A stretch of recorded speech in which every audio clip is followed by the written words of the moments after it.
Assalamualaikum warahmatullahi wabarakatuh. Puji syukur kehadirat Allah Subhanahu wa Ta'ala, karena berkat rahmat dan karunia-Nya lah kita dapat berkumpul di siang hari ini. Kami dari kelompok 1 dengan saya sendiri Sarah Salsabila sebagai moderator dan rekan kelompok saya Muhammad Badruzzaman akan mempresentasikan tentang hakikat pendidikan kewarganegaraan di sekolah dasar. Langsung ke pembahasan. Hakikat pendidikan kewarganegaraan di sekolah dasar adalah sebagai program pendidikan yang berdasarkan nilai-nilai Pancasila untuk mengembangkan dan melestarikan nilai luhur dan moral yang berakar pada budaya bangsa yang diharapkan menjadi jati diri yang diwujudkan dalam bentuk perilaku dalam kehidupan sehari-hari.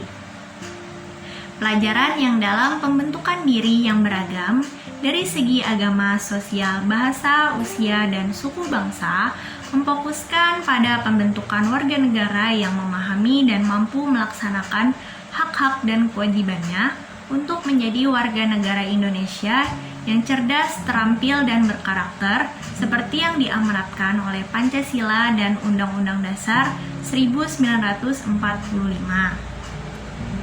Selanjutnya ada fungsi pendidikan kewarganegaraan.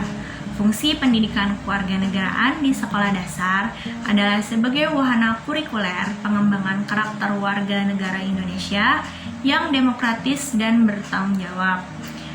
Fungsi lainnya yang pertama ada membantu generasi muda memperoleh pemahaman cita-cita nasional atau tujuan negara. Jadi yang pertama ini PKN ini dapat membantu para generasi muda atau pelajar memperoleh pemahaman cita-cita dalam suatu negara itu. Yang kedua, dapat mengambil keputusan-keputusan yang bertanggung jawab dalam menyelesaikan masalah pribadi, masyarakat, dan negara.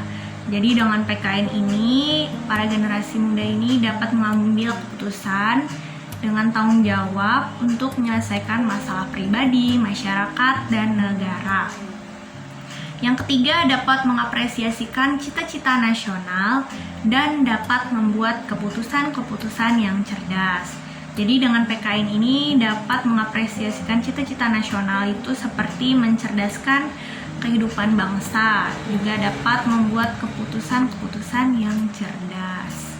Yang keempat, ada wahana untuk membentuk warga negara yang cerdas, terampil dan berkarakter yang setia kepada bangsa dan negara Indonesia dalam merefleksikan dirinya dalam kebiasaan berpikir dan bertindak sesuai dengan amanat Pancasila dan Undang-Undang Dasar 1945.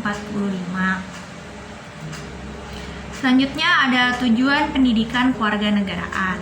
Menurut Branson, tujuan pendidikan kewarganegaraan adalah partisipasi yang bermutu dan bertanggung jawab dalam kehidupan politik dan masyarakat baik tingkat lokal, negara bagian, dan nasional. Tujuan pembelajaran PKN menurut Departemen Pendidikan Nasional untuk memberikan kompetensi yang pertama berpikir kritis, rasional, dan kreatif dalam menanggapi isu kewarganegaraan. Jadi, dengan pembelajaran PKN ini dapat mempertimbangkan informasi baru dengan segala aspek dan menarik kesimpulan yang mendasar mengenai isu tersebut. Yang kedua, ada berpartisipasi secara cerdas dan tanggung jawab, serta bertindak secara sadar dalam kegiatan bermasyarakat, berbangsa, dan bernegara. Jadi, dengan pembelajaran PKN ini diharapkan dapat ikut serta secara cerdas dan tanggung jawab dan bertindak dengan sadar dalam kegiatan masyarakat, bangsa, dan negara. Yang ketiga, ada berkembang secara positif dan demokratis untuk membentuk diri berdasarkan karakter-karakter masyarakat di Indonesia agar dapat hidup bersama dengan bangsa-bangsa lain.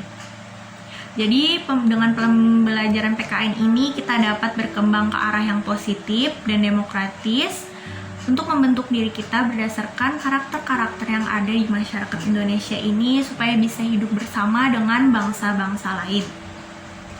Yang keempat, ada berinteraksi dengan bangsa-bangsa lain dalam peraturan dunia secara langsung dengan memanfaatkan teknologi informasi dan komunikasi. Jadi dengan pembelajaran PKN kita diharapkan bisa berinteraksi dengan bangsa-bangsa luar dalam peraturan dunia secara langsung dengan memanfaatkan teknologi informasi dan komunikasi. Selanjutnya ada ruang lingkup pendidikan kewarganegaraan. Yang pertama ada persatuan dan kesatuan bangsa, merupakan perpaduan yang sangat erat untuk menggambarkan makna dalam keberagaman yang ada di Indonesia. Persatuan dan kesatuan bangsa ini meliputi hidup rukun dalam perbedaan, cinta lingkungan, kebanggaan sebagai bangsa Indonesia, Sumpah Pemuda, keutuhan NKRI, partisipasi dalam pembelaan negara, sikap positif terhadap NKRI, juga keterbukaan dan jaminan keadilan. Yang kedua ada norma, hukum, dan peraturan. Ini meliputi tata tertib dalam kehidupan keluarga, tata tertib di sekolah, norma yang berlaku di masyarakat, peraturan-peraturan daerah, norma-norma dalam kehidupan berbangsa dan bernegara, sistem hukum dan peradilan nasional, juga hukum dan peradilan internasional. Yang ketiga ada hak asasi manusia, yaitu hak yang melekat pada diri manusia sebagai karunia Tuhan Yang Maha Esa sejak dilahirkan ke dunia yang tidak dapat dicabut atau diganggu oleh siapapun. Ini meliputi hak dan kewajiban anak, hak dan kewajiban anggota masyarakat, instrumen nasional dan internasional HAM, penghormatan dan perlindungan HAM.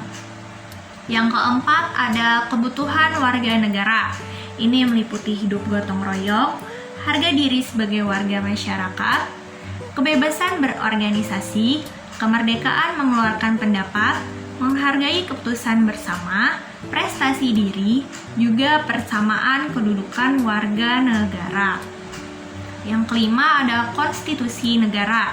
Ini meliputi proklamasi kemerdekaan dan konstitusi yang pertama, konstitusi-konstitusi yang pernah ada di Indonesia, juga hubungan dasar negara dengan konstitusi. Yang keenam ada kekuasaan dan politik. Ini meliputi pemerintahan desa dan kecamatan, pemerintahan daerah dan otonomi, pemerintah pusat, demokrasi dan sistem politik, budaya demokrasi menuju masyarakat madani, sistem pemerintahan, juga pers dalam masyarakat demokrasi. Yang ketujuh ada Pancasila, meliputi kedudukan Pancasila sebagai dasar negara dan ideologi negara, proses perumusan Pancasila sebagai dasar negara, pengamalan nilai-nilai Pancasila dalam kehidupan sehari-hari. Dan yang terakhir ada globalisasi, adalah suatu proses dengan kejadian, keputusan, dan kegiatan di salah satu bagian dunia menjadi suatu konsekuensi yang signifikan bagi individu maupun masyarakat di daerah jauh. Globalisasi mendorong adanya perubahan yang terjadi dalam beberapa bidang, meliputi globalisasi di lingkungannya, politik luar negeri Indonesia di era globalisasi, dampak globalisasi, hubungan internasional dan organisasi internasional, juga mengevaluasi globalisasi. Pembahasan selanjutnya akan dilanjutkan oleh rekan saya, Muhammad Badruzzaman. Oke, materi selanjutnya karakteristik PKN sebagai pendidikan nilai dan moral di sekolah dasar. Apa sih itu karakteristik PKN? Bila kita kaji secara konseptual, pendidikan nilai atau value education akan pendidikan atau moral education memiliki konotasi dan cakupan yang berbeda. Pendidikan nilai kecakupannya lebih luas daripada pendidikan moral, karena konsep nilai mencakup segala macam nilai seperti nilai religius, ekonomi, praktis, etis, dan estetis. Pendidikan moral pada dasarnya berkenan dengan proses pendidikan nilai etis, yakni persoalan baik dan buruk. Herman 1972 mengemukakan suatu prinsip yang sangat mendasar, yakni bahwa substansi nilai tidaklah semata-mata ditangkap dan diajarkan, tetapi lebih jauh lagi Nilai dicerna dalam artian ditangkap, didesentralisasi, dibakukan sebagai bagian yang melekat dalam kualitas pribadi seorang melalui proses belajar.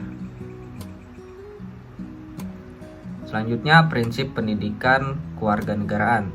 Prinsip dasar pembelajaran PKN mengacu sejumlah prinsip dasar pembelajaran.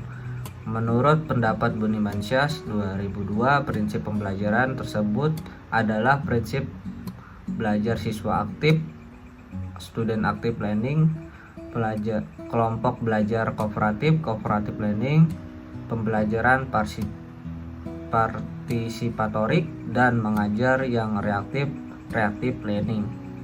1. Prinsip belajar siswa aktif. Model ini menganut prinsip belajar siswa aktif. Aktivitas siswa hampir seluruh proses pembelajaran dari mulai fase perencanaan di kelas, bagian lapangan, dan pelapor. Setiap siswa menyampaikan masalahnya yang menarik baginya. Di samping itu tentu saja berkaitan dengan pembelajaran.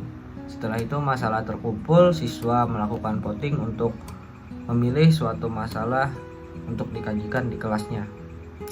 Kedua, kelompok belajar kooperatif, yaitu proses pembelajaran yang berbasis kerjasama. Kerjasama yang dimaksud di sini kerjasama antara siswa dan komponen-komponen lainnya di sekolah. Ketiga, pembelajaran partisipatorik. Model ini siswa melakoni learning by doing. Siswa belajar hidup demokrasi, sebab dalam tiap langkah model ini memiliki makna yang berhubungan dengan praktek hidup berdemokrasi. Reactive teacher. Dalam prinsip ini menekankan bagaimana guru menciptakan strategi agar murid mempunyai motivasi belajar. Oleh karena itu, guru harus mensituasikan sehingga materi pelajaran menarik, tidak membosankan. Ciri-ciri guru yang reaktif diantaranya adalah menjadikan siswa sebagai pusat kegiatan belajar. Pelajaran dimulai dengan hal-hal yang diketahui, yang dipahami siswa, selalu berupaya membangkitkan motivasi belajar siswa, segera mengenali materi dan metode pembelajaran yang membuat siswa tidak bosan. Keterkaitan pendidikan kewarganegaraan. Bidang studi PPKN sesuai dengan hakikat dan karakteristiknya berkaitan dengan bidang studi lainnya, khususnya IPS. PPKN menurut sejarah perkembangannya sampai terbentuk bidang studi PPKN seperti sekarang ini secara historis memiliki keterkaitan kuat dengan IPS.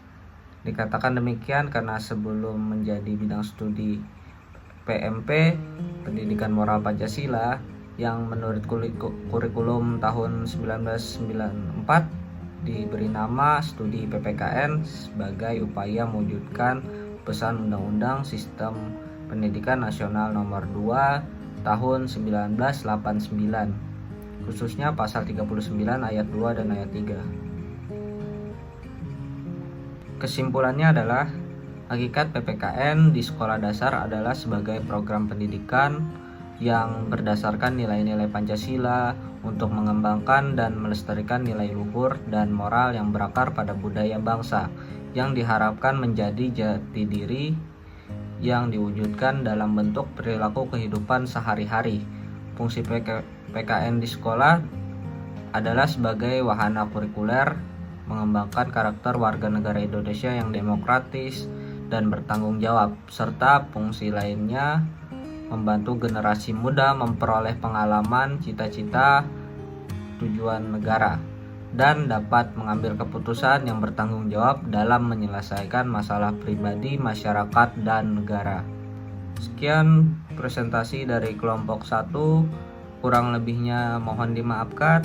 Wassalamualaikum warahmatullahi wabarakatuh.